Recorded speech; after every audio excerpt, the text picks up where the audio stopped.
Welcome, everybody, to another episode of Multifamily University. I am here with my good friend, Dugan Kelley. He's a lawyer, and you can be friends with lawyers. They're actually really great people to hang out with because they're very smart, and some of them, if you know the right ones, they're really good at explaining complicated things to you. And that's one of the things I really like about Dugan. He can take really complicated legal structures and break them down in a way that's very easy to understand. So I always like having Dugan explain things to people, and myself included.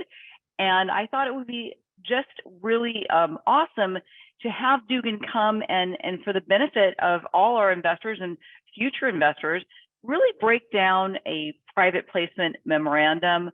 What is it investors should be looking for? What are the ingredients that make up? Because it's like this mysterious document, and it's always so dang long. Right. And it's like, why is it so long? Why are there so many words? What do they mean? So that's why we're here, and we're so happy to have Dugan Kelley here with us.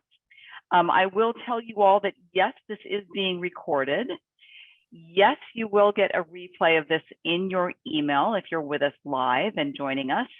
And there will be a deck included, a PDF to the deck.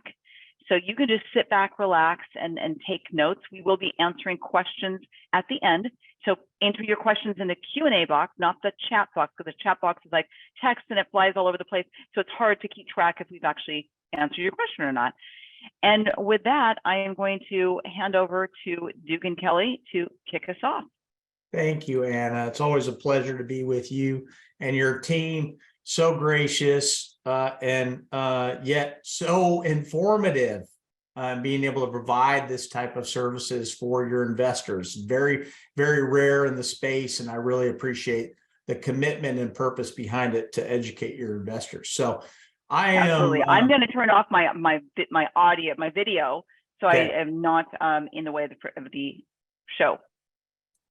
All right. Hey, everybody. It is a pleasure and honor to be with you. We're going to delve deep into this private placement memorandum world and talk about what the key ingredients are of the PPM. That's the acronym that many of you have heard of.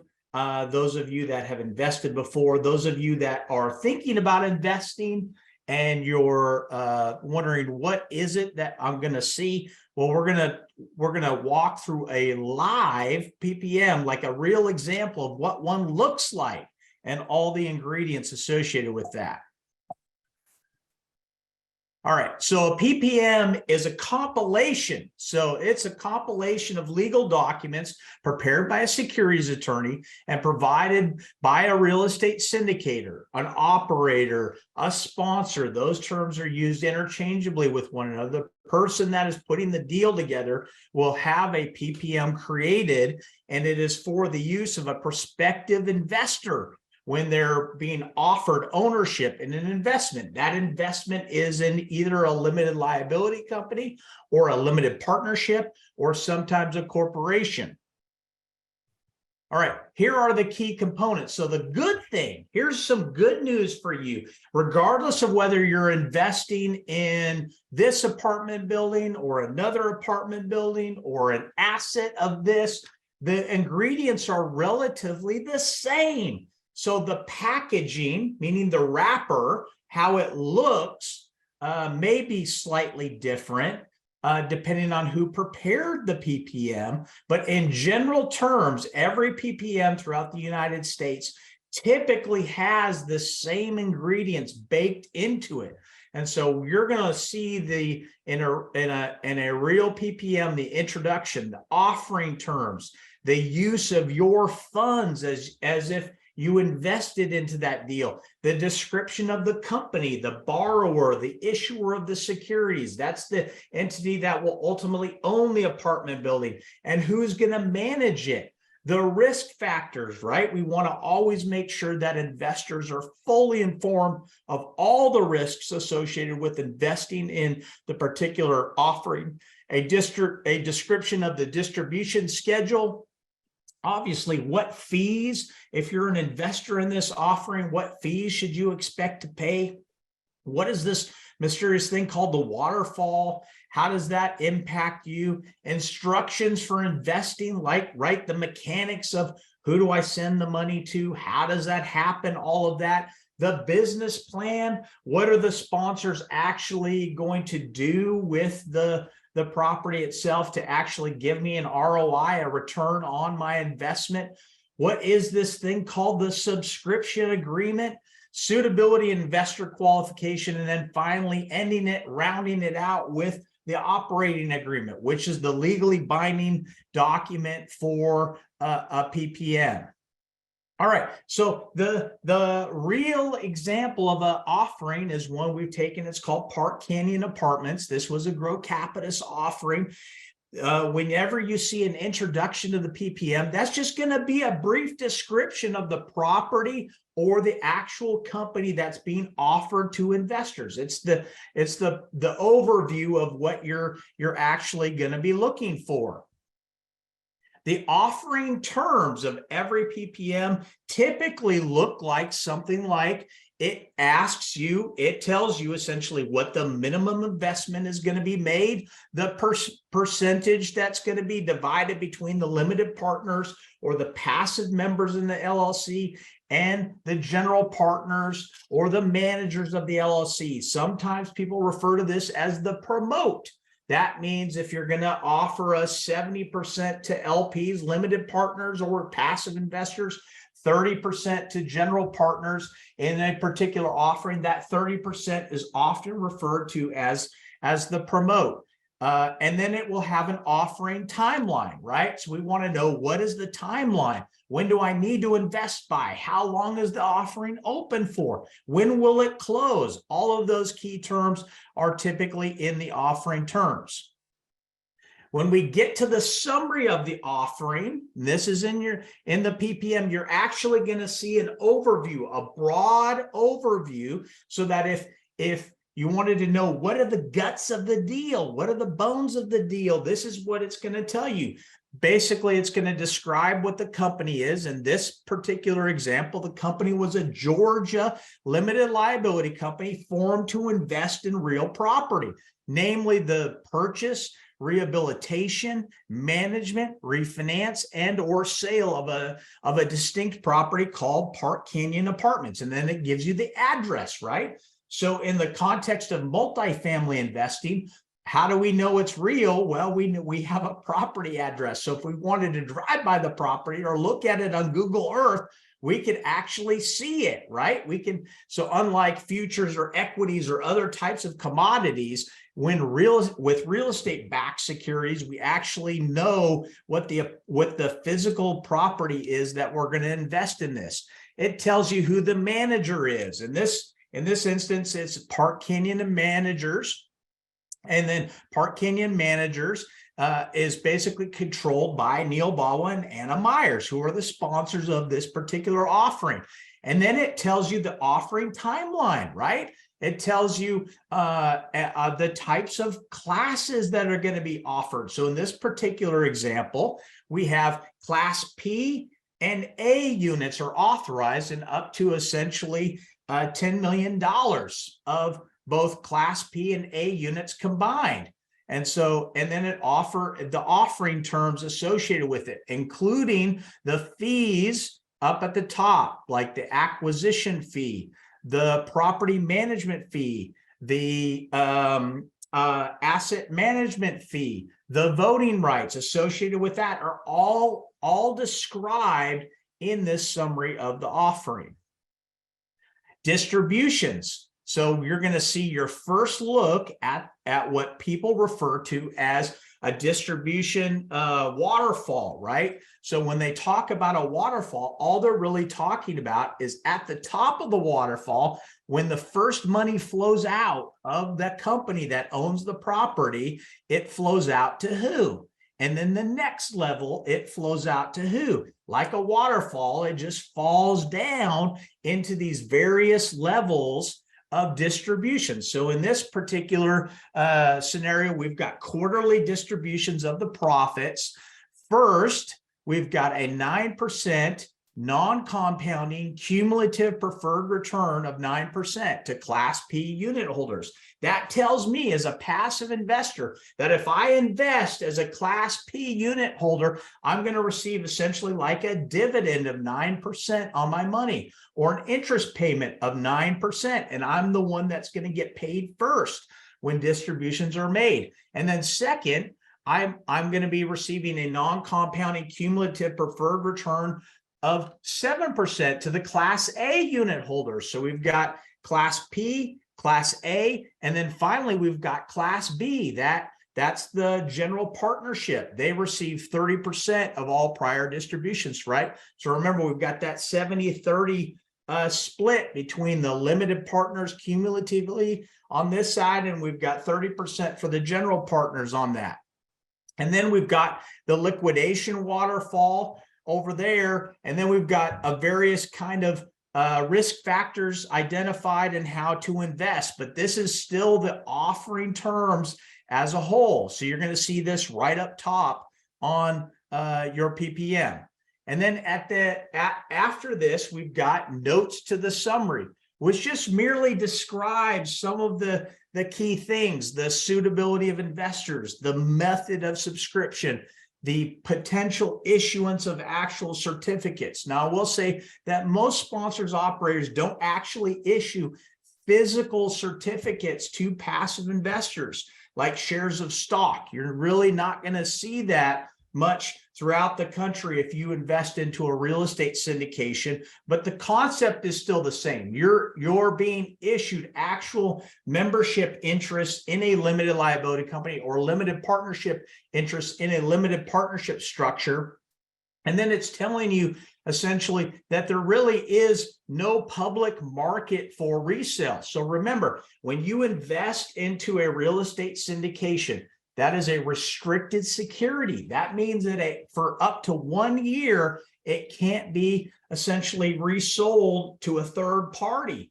So the SEC and the governing authorities don't really want, this is not a buy, fix, and flip style arrangement. This is really meant to be something that you're in and you're riding along for the business plan associated with this. And then here we also see in the notes to the summary depreciation, that depreciation, which is a key component of anyone that wants to invest in real property. That's one of the big drivers for people to be able to invest, because it's one of the only asset classes out there throughout the United States where you can actually receive positive tax benefits. When you invest, you actually receive, many real estate syndicators do a cost segregation study, accelerate that depreciation to maximize the tax benefits for each of the investors. All right. One of the key things that if you're a passive investor, when you're looking at it, and what we're really doing is we're still continuing through this kind of real life example of what a private placement memorandum offering is. I want to know, what is the use of my funds, right? How is the invested capital that I place into a deal, will it be used, so that each investor knows how their money would be allocated. And here's the example, right? Here's the example in the PPM itself, in the Park Canyon PPM, where you're going to say that your funds are going towards closing costs, working capital, upfront costs, and also the equity requirement by the bank. So remember, syndication refers to the actual pooling of investor money sufficient to essentially get the equity requirement to back into the leverage, the loan that the bank is going to provide to get the keys to the apartment building. So it's really, this is a description of the use of investor funds. And then at the end, we see right down here, right? Disclaimer, just knowing as a potential investor that most of what you're going to see in private placement memorandums are what we call forward-looking statements. That means they are estimates. We are doing our best, meaning the sponsored operators are doing their best to estimate for you, the passive investor, what those costs typically would look like or will look like on this particular deal, but it's not an exact science because we're describing something that will take place in the future. That's why it's called a forward-looking statement. And that's why you need to know as an investor that this includes an estimate and that it may decrease or it may increase depending on what actually happens in the deal at the end. All right, so once we get through with the use of the capital, we're going to see in the PPM here a description of the company and its management. This section details the material information that would be relevant to the investor regarding the services, the performance history of the company, the potential competition in the area, as well as the biography or special skills or of the managers, the people that are actually controlling the deal. You want to know as a potential investor, who is it that I'm actually entrusting my capital with in this particular offering. So here we've got a description of the executive management team. So for this offering, obviously we're talking about Neil and we're talking about Anna, and they provide a detailed biography as of the time that this offering was issued as to what their biography of their history, their track record, what they're interested in, and important information about each of them as individuals, as well as what they've done in the real estate industry for you to be able to evaluate, vet, talk to other people about them.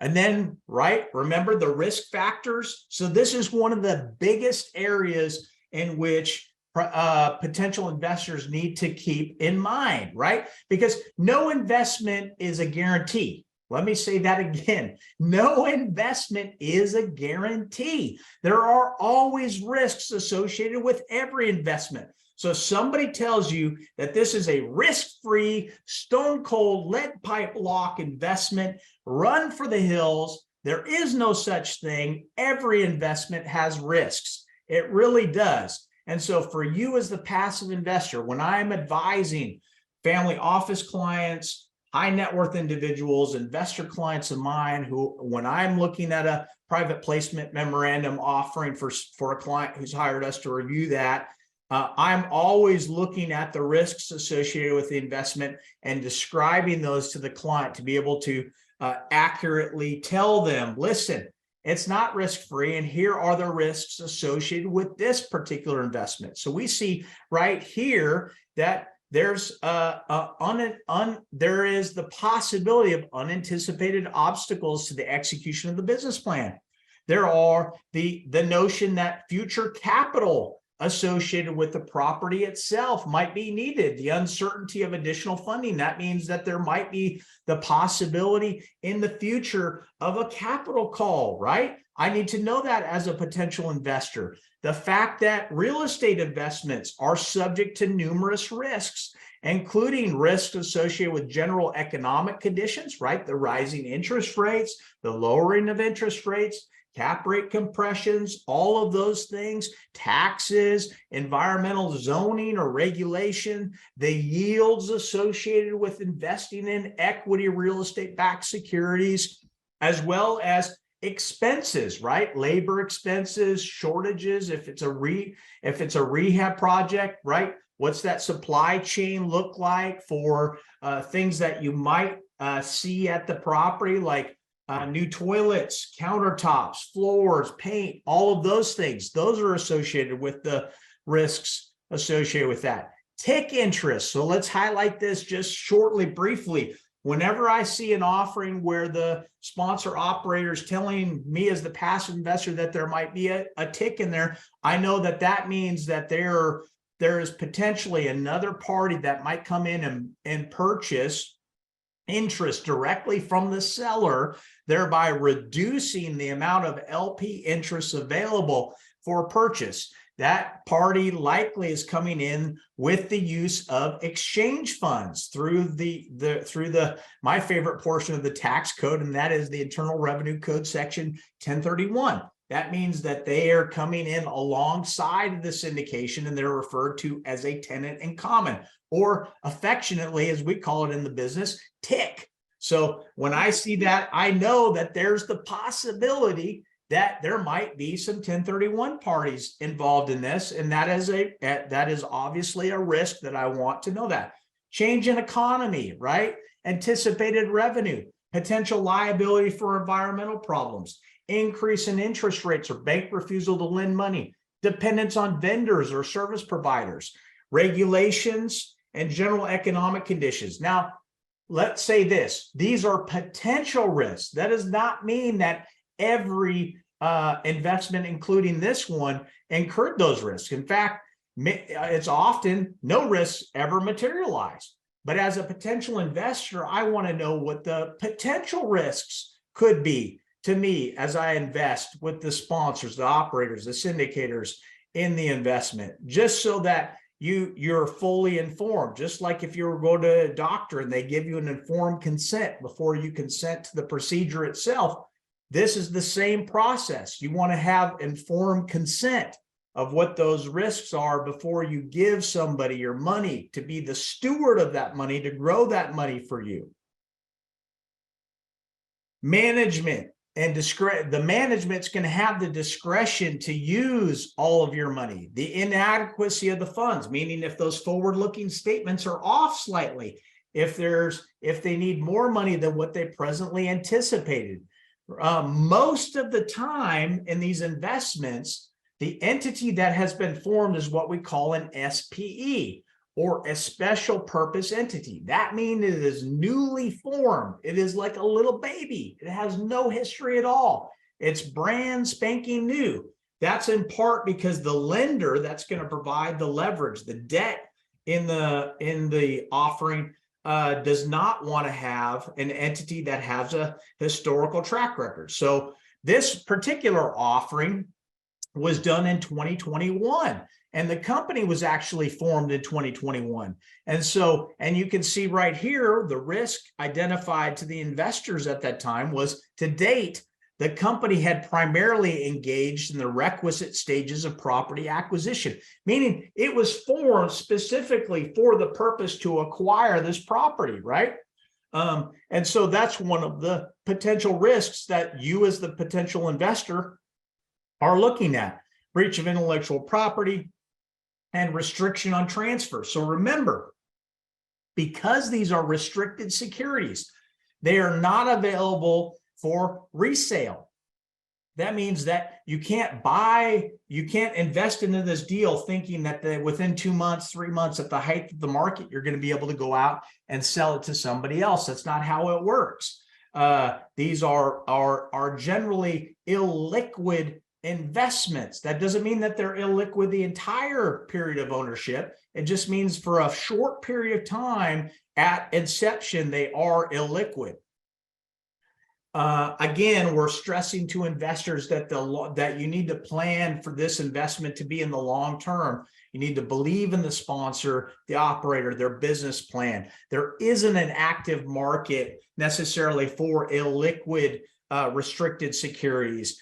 The offering price that's usually set is an arbitrary one. It's one that the sponsors, operators pick that's in the best interest of the company that has been formed, that you're buying a piece of, but it is one that is not, it's not an algorithmic formulaic thing that's backed by an oracle somewhere.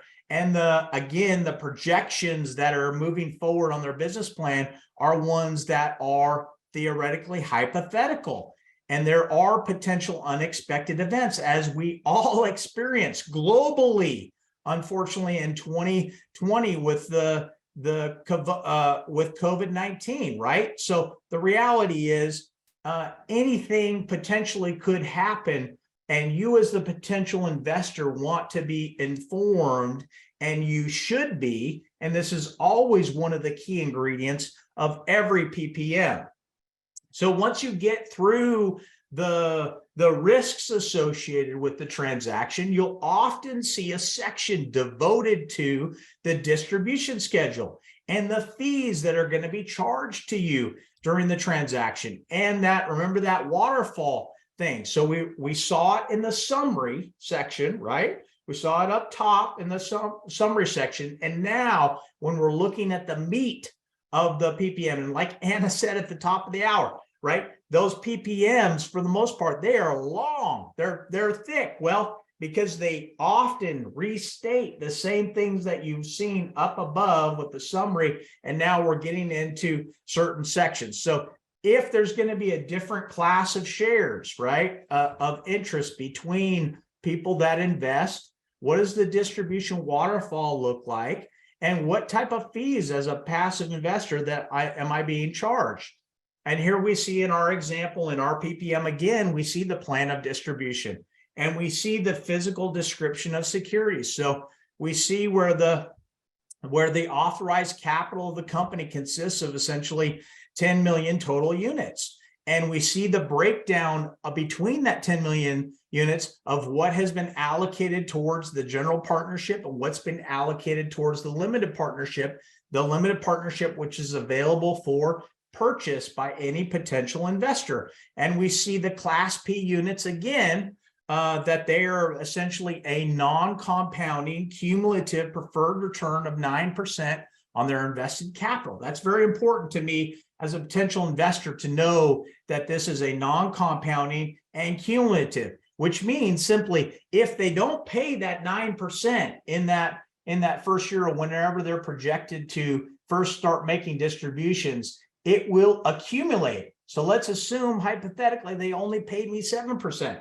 In this, they hit all of their business pro forma and then some. These investors were extremely happy with the performance of this property, but let's assume hypothetically that it didn't happen. Well, and they hit 7%.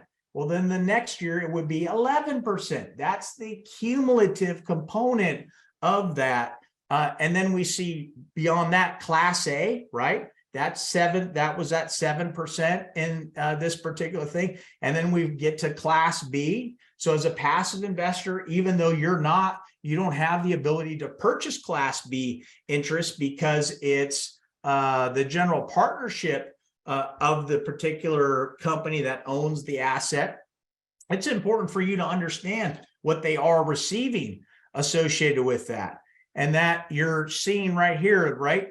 A key component I want to notice for you is the limited liability of investors. No investor will be personally liable as an investor for any of the debts or liabilities of the company. Why is that important? Well, it's certainly important for me. If I was a passive investor, I would want to make sure that I am not going to be responsible just by virtue of investing into the company, that I would be responsible for any portion of this. And then again, it tells me that the transfer of investor units, that these are restricted securities and that I won't be able to freely transfer them without the manager's approval.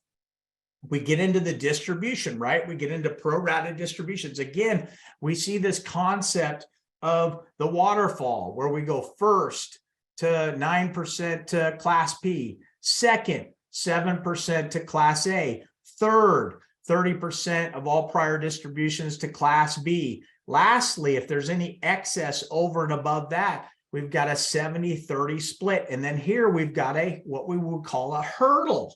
A hurdle is often an objective metric that if the manager hits that, it means they're doing an excellent job for you as the investor. That means that if they hit that, they are incentivized, they get essentially bonused, and the equity or distributions change slightly. So when the manager hits the hurdle, in this particular hurdle, we've got a 28% average annual rate of return and AAR on their initial investment. The equity split and distributions of the company change 50% for Class A holders and 50% for Class B holders. Remember, Class P on this particular offering, they're set at a fixed 9%. They're not really, there isn't any additional upside for them.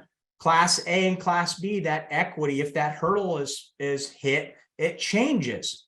Totally normal, not abnormal for you to have a hurdle baked into the PPM. But if I'm a passive investor, I certainly want to know what those hurdles are so that I can keep an eye out. Distribution and upon. just to say, it changes only for the profits above that hurdle. That's just right. The amount above, not the, yeah. Love it. So like if that, like Anna said, if that hurdle hits, man, you're as a passive investor for this particular offering, were really you were making a smash, like you were just killing it on this particular investment. And then we've got the distribution waterfall for a refinance.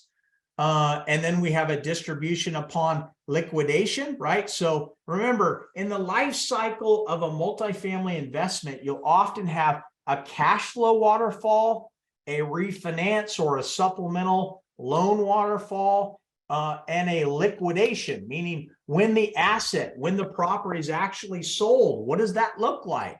And you as the passive investor want to find that in your PPM. If that's missing in your PPM, there's something wrong, because you as the passive investor really need to know, right? When do distributions start and when distributions begin? What is that going to look like from a cash flow? What is that going to look like when they refinance or they get a supplemental loan associated with that? And what is it going to look like when the property is actually sold for you to be able to recoup your investment? What are your returns going to actually look like? All right. And then we get into fees, right? We really want to know as passive investors, what are the fees that are going to be charged to us? So if you're looking at a PPM and you don't see what fees are going to be charged, one, I would be asking the sponsors, operators, what fees are you going to charge me as the investor? And if they say, well, there's all these fees and they're not in the offering docs, that's a problem. That could be a scenario in which you again run, not right. Because you as a passive investor should always be told what fees are being charged to you. So in this case, we've got property managers fees, an asset management fee, an acquisition fee, and then the concept that depreciation and any associated benefits, right, that we previously discussed, are prorated between both Class A and P and B unit holders in this particular offering. Okay, the next section that you're going to see is really instructions for investing, right? So we've talked about the summary of the offering terms, the description of the securities, the use of my funds, the management and their biographies, and the waterfall and the fees. I'm sold. I'm in. I want to invest in this. How do I do it? Well, this is getting into the mechanics in the offering of how you're actually going to do this. It provides physical, actual instructions to potential investors about how to invest. And so we see here the method of subscription. That means the method of actually investing into this particular offering. And it says a wire transfer. Number one, a wire transfer in the amount of at least $100,000, and it tells you who should be the payee on this. Number two, wire instructions will be sent to the subscribers. That means the investors, accepted by the company after an investor qualification and a subscription agreement has been approved. Not everyone that wants to invest can invest. Okay, let me say that again. Not everyone that wants to invest can invest. It needs to be suitable for them to invest, meaning they have to be, it has to be the type of investment that would be suitable for them and their particular financial circumstances for them to invest into. Number three, you're always going to see some sort of investor accreditation qualification. You're always going to be asked, number four, to fill out some sort of subscription agreement. Subscription agreement is just the legally binding document that basically says, here's how much interest you're buying, here's what it costs, and then there's going to be a company agreement, and then we see an ACH authorization and a member page, meaning to the operating agreement, which is the legally governing document that will exist, that will govern the rights and responsibilities of you as an investor moving forward in this particular investment. When we get into the business plan, the next big section of the PPM, this is generally prepared by the sponsor syndicators, and this is their projected business plan. This is why you're wanting to invest. This is what is piquing your interest. It may entail the part of the country where it's obviously going to be, the business plan, whether it's going to be a rehabilitation, how they intend to grow your investment and return that to you. And it obviously has projected returns. It's got a various scenarios. This is actually taken from the actual business plan attached to this particular offering.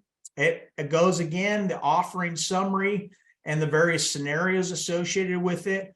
It is this concept, the super value add opportunity. This is a term that's actually created by the Grow Capitis team for specific opportunities around the country where you've got a value add property, and then you've also got the ability for the sponsors, operators to build additional units at that property, meaning it provides this kind of super value add that did not exist when you potentially got when they potentially bought the property, but they're able to generate that for you as the investor. It's got obviously the average annual returns, their detailed projections of how they intend to get to that projected return for you as the investor. And then we're going to get into the next component of this, but before we get into this, Anna's got some very important information to share with all of you straight from the Grow Capitis team. Anna, back to you. Thank you, Dugan. I'm on the edge of my seat here with all this information, but this is like, as you know, this is like my life going through all these legal docs. I love being here with you as we're going through all the details. But I just want to take a few minutes to let everyone know about a project that we're super excited about at Grow Capitis. But before I talk about this multifamily value add opportunity, I just want to take a minute to look at our last 4 exits. They are pretty spectacular. We used our finely honed data metrics. As you all know, we're all about data science, and we basically blew our projections out of the park and really far exceeded investor expectations. Yeah, you're seeing that right. Out of the 4 exits, the lowest average annual return was a jaw-dropping 48.4%. Now, we love projects like these, but over the last year, we slowed down our value add buying because honestly, the data told us that the market was overheated, prices were too high, and we only bought 1 value add property last year, and that was at Park Canyon that you're seeing. But now our waiting has paid off because prices are lowering, buyers are getting back in the driver's seat, and we're back in action. So we've launched the Grow Value Add Multifamily Income Fund, and we are adding 3 to 4 value add properties using our proven data science strategies where we target the best metros and neighborhoods. Very important that not just the metros, but the neighborhoods in the country. Now, on the screen, we've highlighted some of the states we're actively looking for Class A or B value add multifamily properties. So we've got Texas, Arizona, Utah, Florida, Georgia, North Carolina, and let's not forget about Tennessee. But guess what? We've already purchased a fantastic value add property in Sandy Springs. It's already in the fund. We've already closed on it. It's a really wonderful market. It's just outside of Atlanta. And again, the first property in the fund. It's a very sweet 130 unit property, 95% occupied, and it's a very affluent suburb in North Atlanta, just how we like it. So Sandy Springs, just to give you an idea of the type of places we're looking for, is located on the Chattahoochee River. It's got 20 miles of natural river shoreline, and that makes the livability of this area very stellar. People love living here. In fact, Forbes, they ranked it as one of the top towns in the entire country to live well. That's where we want our tenants, in those types of locations. And it's got lots of jobs. In fact, it's got the most Fortune 500 companies per capita in the entire country. Yeah. It also has the #1 hospital density in the entire Atlanta metro. And as you know, or may not know, but we are here to tell you, healthcare jobs, they are considered the most stable in a recession. And we think we might be headed towards one in 2023. But this property, it's in terrific shape. It's already had really nice upgrades by the previous owners, but there's still 62 classic units that have not been renovated yet. And ding, ding, ding, that is our mission. So take a detailed look at the classic unit on the left. Would you want to live there? Not I. Okay, now look at the unit on the right. This is what it will look like when we're all done with it. We put in new lighting, countertops, cabinetry, flooring, appliances, backsplash, shazam. The full upgrade, it's about 10 grand. Now, to get this, we make a staggering 43% estimated return on cost. And that is really what sets our investors up for great returns. Now, reminder, we already own this property. So we are already up and running. It's already in the fund. And let's not forget, Dugan mentioned it earlier, let's not forget about one of the great big benefits of real estate investing, depreciation. So if you're looking for 2022 tax savings, the Grow Income Fund is a really fantastic investment vehicle. It's, remember, 100% bonus depreciation goes away at the end of 2022.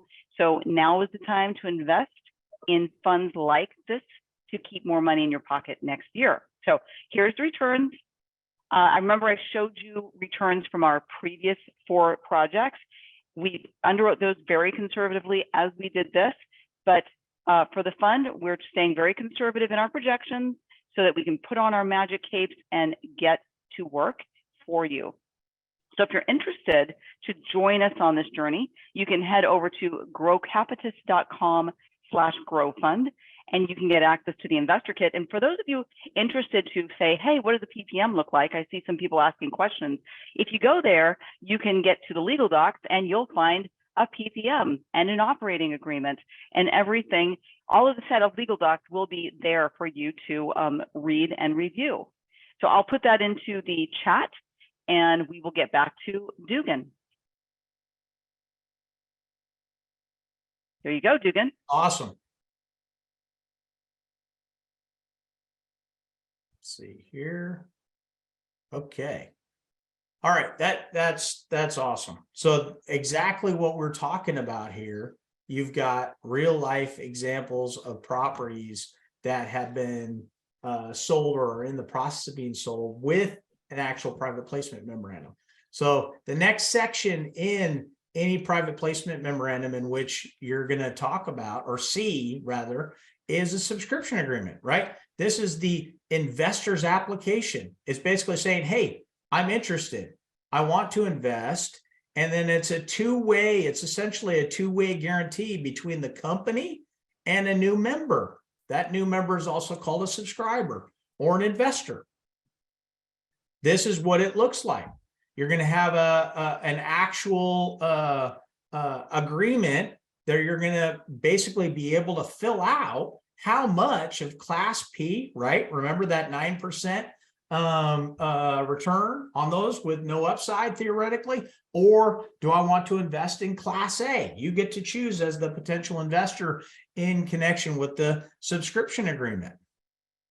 And then you're going to basically print your name. There's these are obviously, these are done, when I say print, I mean these are all it's done electronically, but you're going to be able to describe your address, your email address, your social security number or federal ID number, which is important for the sponsors operators to have that so that they, when tax filings come up at your end, that you actually get accurate K1s back to you that you can use with your own personal CPAs. The next section when we talk about is we talk about suitability, right? We've talked throughout this presentation, this concept of that it really needs to be suitable for you and this idea that you need to qualify as a potential investor. This particular offering, the investor questionnaire, suggests an asset allocation based on information that you enter about yourself. Does it achieve your investment objectives, your experience, the time horizon? Are you prepared for the timing of this investment or how long it will take, the risk tolerance, and your particular financial situation? Overall, the purpose of investor suitability is meant to assist the company, the managers, the sponsors, operators, syndicators, in understanding if this is a good fit for you as a potential investor and whether it would be suitable for your portfolio.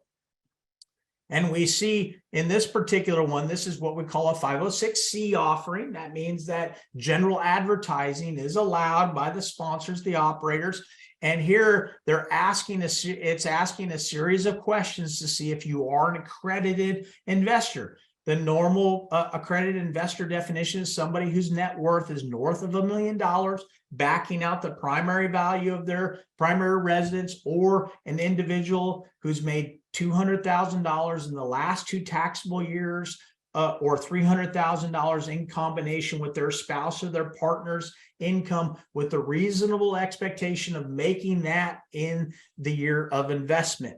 And it's usually this kind of form that you're going to see where they gather that information to be able to help them independently verify that you are in fact an accredited investor, and as such that this would be a potential suitable investment for you as an investor.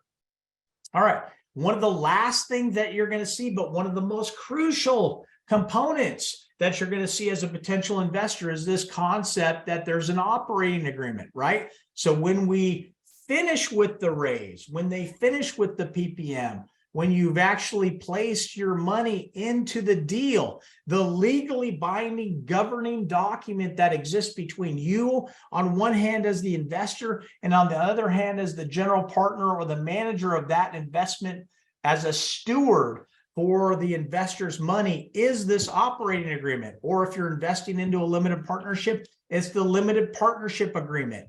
This is the key document because it outlines both the business's financial and functional decisions, including rules, regulations, and provisions for you.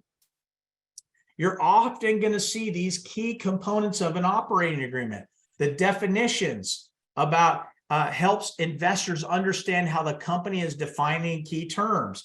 The membership component, it helps investors know what classes of investors own the company. So it should be the same classes that you've seen inside the PPM itself. In this scenario, we have Class P, Class A, and Class B. So you're going to be able to see that identified in that section of the operating agreement. The purpose, right, is to own, manage, rehabilitate, refinance, or sell this Park Canyon Apartments. The capital contributions, what is the minimum investment that Class P, Class A, Class B are bringing to this table, and what rights are associated with those capital contribution requirements. Distributions, right? Remember, this is a key component, helps investors understand what to expect. Timing, what are the classes? What do the waterfalls look like associated with that distribution rights? The manager's rights. What can they do or can't do in connection with the company, and what rights do I have associated with that? Indemnification, understanding investors need to understand that they have no personal liability for participating as a member, as an investor, as a subscriber in the company itself. The tax section. What is the company or the managers, the general partners intend to do, what the company will be making decisions about taxes, about that depreciation, how liquid is the asset, and what is the priorities and distribution schedules look like for a sale? What happens in the event that investors are called to do something and they fail to do it, or they refuse to do it, or the manager refuses to do it? That's often called the default section of the operating agreement. It's very important for you as an investor to know that that exists and to look at that. And then the general provisions. This always helps investors understand how the company will communicate and provide notice to you, and how the operating agreement may be amended, or the terms of such may be changed, or if they're in the unlikely event of a dispute between you and the company, how is that dealt with? And then notifying you of your rights, or the fact that you're giving your rights often to the general partner for the decision of when to refinance or when to sell that asset.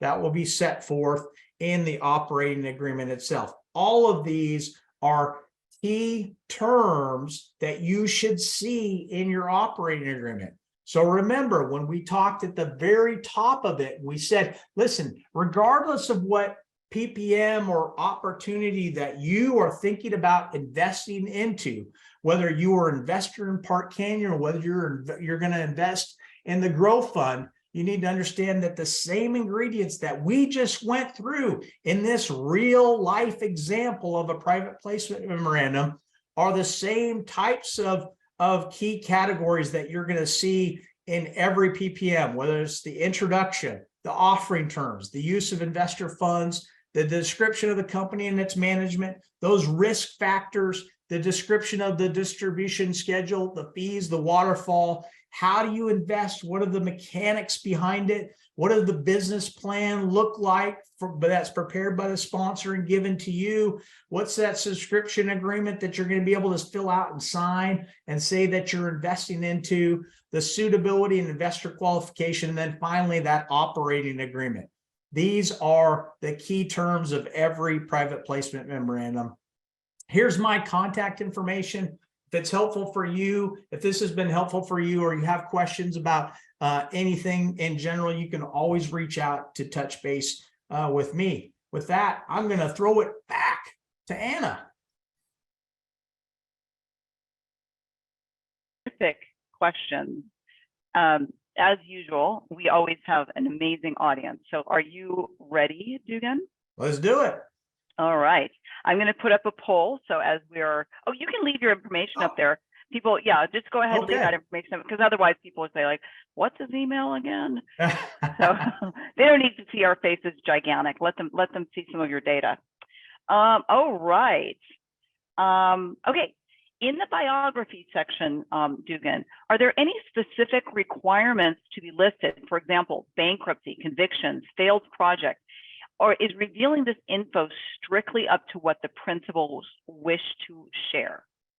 Yeah, so as a best practices, sponsors, operators, syndicators, the people that are actually putting the deal together, they should provide to you relevant information that any potential investor would want to know. Certainly, if the person has a criminal conviction associated with fraud or with some sort of thing, you would expect, one, they would not be involved in the solicitation or the offering of a private placement memorandum. But I would want to know things like that, bankruptcies or other potentially disqualifying actions. You would want them to disclose that. But remember, you as the investor have to own a responsibility of vetting the sponsors, operators that you're potentially looking at. So one of the people invest with people they like, know, and trust. And so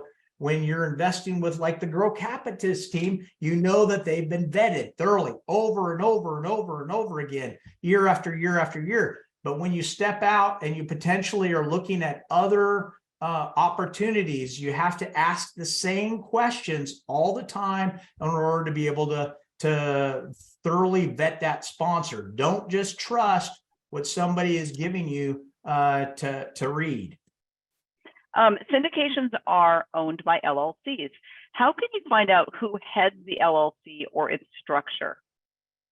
So, great question.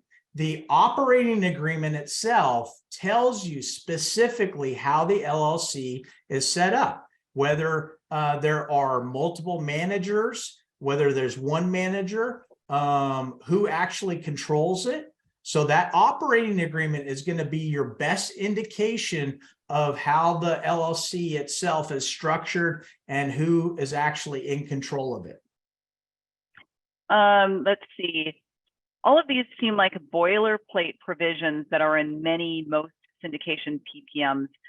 Can you identify language to look for that is unusual or problematic, or maybe it's problematic due to its absence? Right. If I see a PPM or I see an operating agreement and I don't see any mention of fees, that's problematic. If I see a PPM or I see an operating agreement and I don't see a distribution waterfall or how the money flows out or when the potential timing is going to flow out. That's problematic. If I don't see tax sections about depreciation and how the company decides to make taxes, in particular with real estate investments, because that's such a driver for real estate investors, that's problematic. If I don't see what's going to happen on exit, that liquidation waterfall, that's problematic. So it's the absence of things that we've talked about this evening. Yes, the person asking the question is very astute from the standpoint of 80 to 85% of operating agreements or even PPMs, they're not, when we say boilerplate, what we're really saying is they're similar or they should be similar. And the answer is absolutely, they should be. Because you as the passive investor, regardless of whether you're investing in this particular opportunity or another opportunity like this, should see the same very similar things. And the absence of that is a potential warning flag that you should ask further questions or follow up. Let's see. How often can a manager edit the PPM? So again, that operating agreement will often say that the manager has discretion, sometimes their sole discretion, to amend the operating agreement. It should say that when it comes to amending the economic rights, right? So this is in this deal, we had a 70-30 split. So imagine if the manager just got in there, they didn't do this, but imagine the manager got in there and say, you know what? It's not 70-30. We just decided it's 60-40 today or 50-50 today. And they didn't get your vote on that. That would not be good. You wouldn't want to invest in that type of opportunity. There has to be some restrictions on the power, but the manager will generally have unfettered discretion to be able to make changes that don't impact your economic rights as the investor, and that's what you want to see. Yes, and I just want to say that there's typically a time frame that a PPM has. It has a life that it's breathing and living, and once it's expired, I know, once a PPM is expired, you have to go back and get it extended or amended. So there's very strict rules around it. I don't want people thinking that managers just go in willy-nilly change things, because that's certainly not how syndicators operate. Yeah, it's a great point. It's usually that raise is a very short period of time, right? So the manager doesn't want to over raise, because depending on almost every offering, they're returning that initial invested capital back to you. So they're incentivized to only take the capital necessary to implement their business plan. And then that allows them the opportunity to return that back to you through the distributions. Right. Okay, so let's see. This person is talking about depreciation. They've seen other syndications where pref equity and investor pref members of the deal did not participate in any depreciation. Right. Can you discuss this? Sure. So that means that the sponsors, the operators, the syndicators have determined that that particular class of investors is going to be treated like a debt security. That means that they're essentially like junior lenders, or sometimes you might hear the term mezzanine financing. So even though they're treated as preferred equity, they're really like a debt investor. And in a debt investor, they're only receiving a particular interest payment or an agreed upon dividend back to them based on the invested capital that they put into the deal. But they don't receive extra things like depreciation, what some other classes do. Now, that doesn't mean that every preferred equity investor or class of investors that receives a fixed return does not receive depreciation. You need to read the PPM itself to figure out if the sponsors or operators have chosen to allocate depreciation for that particular class or not. And that's the difference. So the one that you're referencing, the sponsors operators have made the choice to specially say that this particular class of investor will not receive depreciation, wherein other classes will. Dugan, can you talk about the concept of return on capital and return of capital? Sure. And how would, so to help people understand it, and what should they look for in the PPM and operating agreement related to this? Sure. Yeah, that's a great question. So there are two concepts, right? So a return on capital means that if there's a 9%, let's say we're investing in this deal, we have $100,000 and there's a 9% return, a 9% annualized return. That means that every year, theoretically, I should be receiving $9,000 associated with that particular investment. And if that is true, and my capital count still maintains that $100,000, meaning I haven't received anything more than the 9%, but my $100,000 continues year after year to be my basis in the deal, then that is what we call a return on capital. When we're talking about a return of capital, what we're really talking about is the distribution that you're receiving is paying down that $100,000.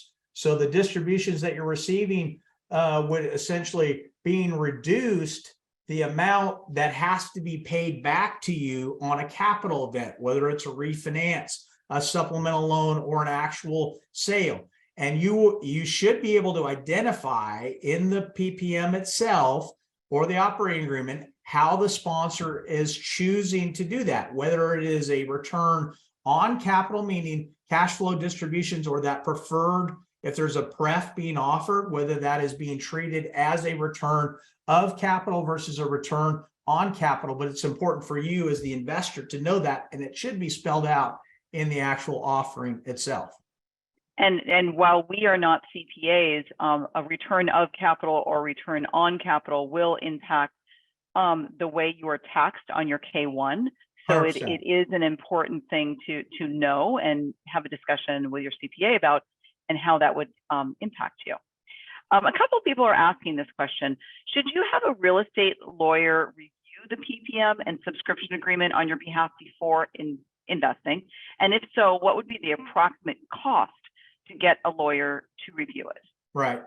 So let's start with the easy one. Cost is all over the map, right? It really depends on who you hire and whether they know what they're doing or not, whether they know what a PPM is and whether they're familiar with this type of syndication or this type of industry or not. People that are more familiar with it, it will take them less time to review it, and accordingly, it will be more efficient.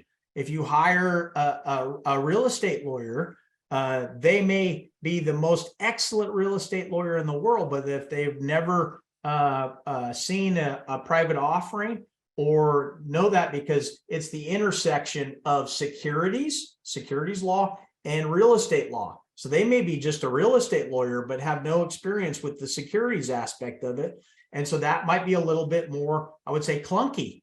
What you should expect is that it shouldn't take more than a couple hours, in my opinion, for them to review the offering, for them to outline exactly all of the pinch points, or the points that if they were an investor that they would want you to know about, and then to have a discussion between you and them about what those particular pinch points or pain points might be, or those important key factors for your decision on that. Now, just remember that ultimately it's going to be your call, but it is important if for you to seek independent counsel sometimes for the investment. If you're not accustomed to reviewing or evaluating these types of investment, it's always advisable for you to seek independent counsel to have it looked at.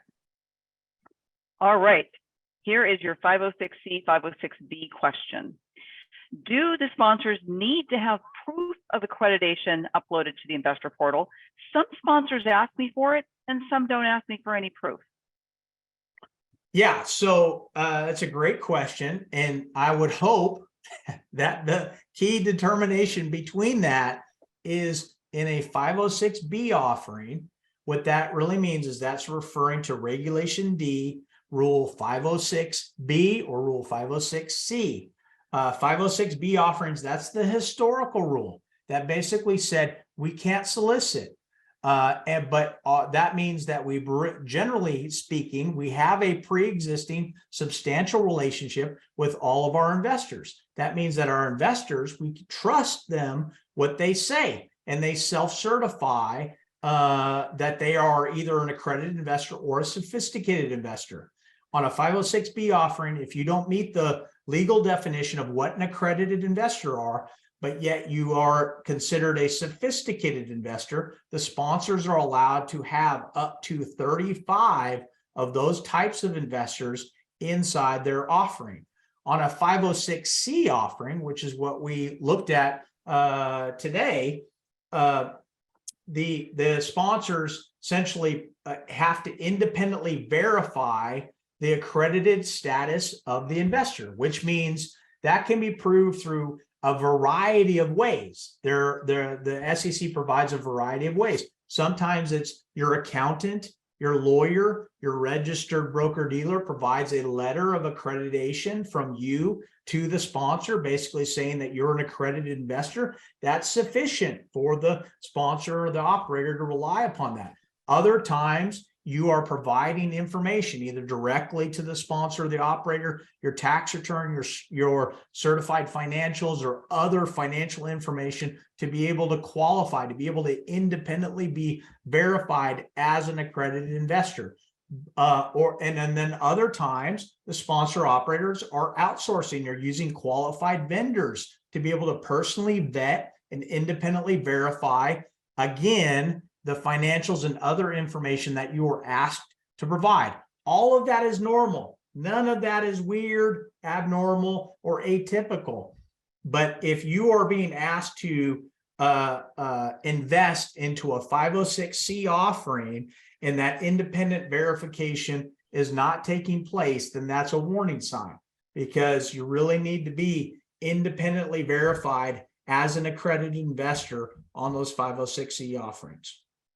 How do investors get a good sense of fees and structures, like what is generally accepted out there, what is normal, what is not normal? Is there a good resource to understand this? Yeah, I wish that there was like a master cheat list that we could all get and say these are what is market rates. So again, if you hire a real estate syndication or a securities lawyer that is accustomed to seeing real estate syndications, they'll be able to tell you what's market for acquisition fees, asset management fees, property management fees, potentially KP or guarantor fees, an exit fee, or what those look like. Because they're really, depending on the asset or what you're potentially investing into, it really could be all over the board as far as it is. But if you see any fee that's over, I would say 3% on anything, unless it's like a construction management fee on like a development deal, there might be an issue. Again, these are generalizations, right? They're not specific to any particular thing, but I would say in general, if you see something that's potentially over 3% on a 100 unit plus property, you want to ask some more questions about that. Yep, and if for you value add. hired somebody to look at it, then they should be the one that would be telling you, hey, this is what's market for this particular offering. To piggyback off of the lawyer review question, do syndication sponsors ever change a PPM based on the legal review of an investor's attorney? Very seldom, unless I mean, sometimes there might be a substantive issue that an investor's attorney wants to raise, but in general, you got to remember that PPMs are largely written for the multiple investors and not for any particular investor. And so when you as an investor go out and hire a securities lawyer or a real estate lawyer to look at your offering docs, the lawyers by nature are trained to try to provide value to you as the client. So it is very rare that a lawyer is not going to want to have some form of suggestions to you as the client. You just have to remember that, is this really something that is really substantive, or is it more stylistic? In other words, if this was the lawyer preparing the wrapping, right? The formula and then packaging it and submitting it to potential investors, is it really something that just applies to you as the potential investor, or is this something that would apply to multiple investors? If it just applies to you, then it is unlikely that the operator or sponsor is going to make those changes. But if it is something that would apply to multiple, if not all investors, then it's certainly worthy of a discussion between you or your counsel and the sponsor operators council. Let's see. There are several companies working on making a platform that will allow for an investor in a syndicated offering to sell their shares to another investor not in the offering. Is this allowed, or does the SEC need to comment on a secondary market for these types of shares first? Great question. So under current regulations, there are secondary trading platforms. These are called alternative trading systems. They have to be tied to a registered broker dealer. So you remember, under Rule 144, I'm not going to confuse you with a bunch of rules, but under Rule 144, the holding period for that illiquid period and upon which a security in a private placement memorandum like Park Canyon could be sold to another potential investor is 1 year. So inside of that 1 year, they're not being marketed or sold to other potential investors. Outside of that, those restrictions associated with that holding time period are thereby removed, thereby allowing you as the potential seller to host them on an approved registered exchange that might be eventually sold. Now, right now, there are exchanges that are out there that do this for people, but we don't have yet. It's a question of when, not if.